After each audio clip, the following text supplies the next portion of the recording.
Et puis du sport avec le grand départ aujourd'hui pour le Tour de France féminin. 21 équipes, 147 coureuses s'élanceront cet après-midi à Lausanne pour une première étape de 138 km.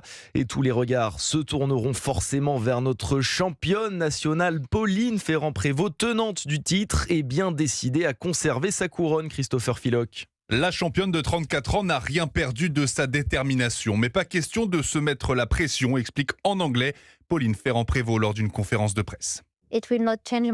Gagner une nouvelle fois ne changera pas ma vie. Et même si je suis super motivée, il y aura une vie après ce tour. Et c'est ce qui me détend. Elle sera concurrencée notamment par la néerlandaise Demi Vollering, lauréate du maillot jaune en 2023, deuxième lors des 3 dernières éditions. Le tout sur un parcours plus long que jamais, 1175 km à parcourir de Lausanne à Nice. 9 étapes, dont un contre-la-montre et une arrivée au sommet du mythique Mont Ventoux. Une fierté pour Marion Rousse, la directrice du Tour. L'étape reine, le Mont Ventoux, je sais très bien que ce sera une réussite. Ça sera le toit du Tour avec pratiquement 3600 mètres de dénivelé positif.